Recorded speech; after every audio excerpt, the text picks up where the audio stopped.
વિશ્વ વિખ્યાત એવા તરણેતરના મેળામાં માનવ મહેરામણ ઉમટ્યું છે। સોનગઢ અને સૌરાષ્ટ્ર કચ્છના તમામ લોકો મેળો માણવા માટે ઉમટ્યા છે।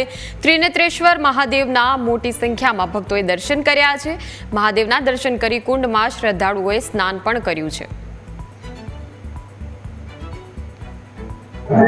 સુરેન્દ્રનગર જિલ્લામાં જે વિશ્વ વિખ્યાત ભાતીગઢ સાંસ્કૃતિક જે લોકમેળો તરણેતરનો યોજાય છે, આ તરણેતરનો ગઈકાલે જ શુભારંભ કરવામાં આવ્યો હતો। ત્યારે આજે બીજા દિવસે માનવ મહેરામણ મેળો માણવા માટે ઉમટી પડ્યું છે। આપણે દ્રશ્યમાં દેખાડવા માંગીશ કે જોઈ શકો છો કે આ મેળામાં મોટી સંખ્યામાં આસપાસના ગ્રામીણ સહિત સૌરાષ્ટ્ર અને કચ્છમાંથી પણ લોકો આ મેળો માણવા આવે છે। ત્યારે આ મેળામાં વિદેશી પણ લોકો આવે છે। ત્યારે આ મેળાનું ખાસ આકર્ષણ જોવા જઈએ તો એનો જે ભાતીગઢ પહેરવેશ, છત્રી છે તે અને અહીંની સાંસ્કૃતિક જે પરંપરા છે તેને ઉજાગર કરવા માટેનો આ મેળો છે। કે આ મેળામાં જે વિદેશથી લોકો આવે છે તે લોકો પણ આ સાંસ્કૃતિક અને મૂલ્ય ભાષાને ઉજાગર કરતા હોય તેવી તસવીરો ખેંચે છે અને તેઓની કેમેરામાં કંડારી અને તેઓના વિદેશમાં પણ તેઓની ખાસ આ ફોટોની માંગ વધે છે। ત્યારે અહીંના જે ભાતીગઢ મેળામાં મોટી સંખ્યામાં લોકો ઉમટી પડ્યા છે। ત્યારે રાત અને દિવસ 24 કલાક આ મેળો યોજાય છે અને ગઈકાલે જે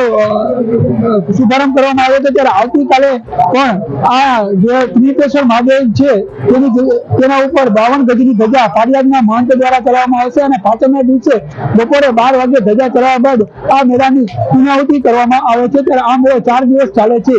વિજય ભટ્ટ, ન્યૂઝ કેપિટલ, તરણેતર, સુરેન્દ્રનગર।